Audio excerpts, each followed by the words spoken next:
Homestay শিটংয়ে উঠেছি, তার ভিউটা একটু দেখিয়ে দিই।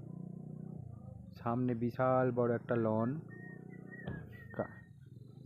কার্পেট বিছানো, আর পরপর একটা, দুটো, তিনটে, চারটে, পাঁচটা, ছটা, সাতটা রুম আছে। এর মধ্যে কটা ভাড়া দেয় এবং কটা ওনাদের নিজস্ব ইউজ করে সেটা আমি জিজ্ঞাসা করিনি। তো এখানের অ্যাম্বিয়েন্সটা এত সুন্দর যে একটু দেখাই বন্ধুদের।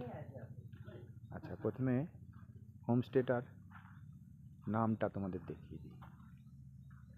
দেখো, মেঘবেলা কটেজ, শিটং 3, মানে হচ্ছে আপার শিটং, দার্জিলিং। এখানে ফোন নাম্বার দেওয়া আছে, কন্ট্যাক্ট করে নিতে পারো।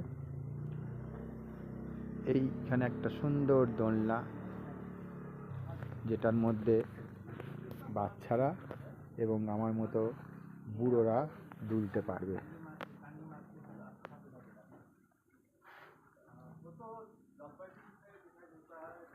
আর এই দোলনা দুলতে দুলতে দেখো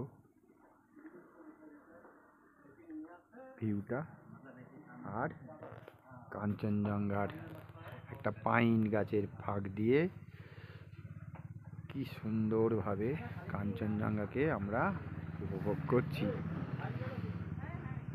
এই সেই কাঞ্চনজঙ্ঘা, যা দেখার জন্য আমরা বারবার ছুটে আসি দার্জিলিংয়ে।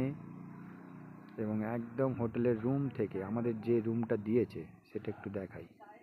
এই যে এই রুমটা আমাদের দিয়েছে, তো এই রুমের জানলা যদি আমরা খুলে দিই, এই যে এই রুমটা, এই রুমের জানলা যদি আমরা খুলে দিই, তাহলে বিছানায় শুয়ে শুয়ে আমরা একদম কাঞ্চনজঙ্ঘার অপরূপ দৃশ্য উপভোগ করতে পারবো।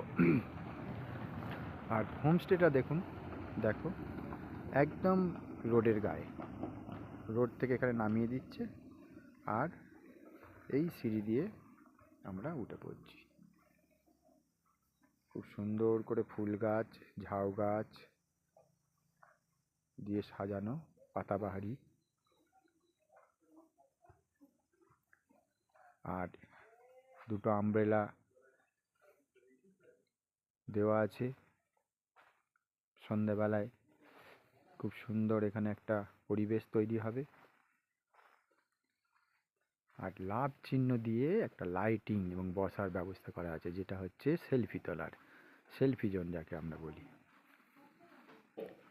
এটা হচ্ছে আই লাভ শিটং, যেখানটা আমরা দেখিয়েছি তার থেকে একটু মিনিট 2-3 রাস্তা গাড়িতে। এই সেই কাঞ্চনজঙ্ঘা দেখো। এখন সানসেটের সময় আমরা যাব একটু রাস্তা দিয়ে হেঁটে, তাহলে সানসেটটা আর একটু ভালো দেখা যাবে।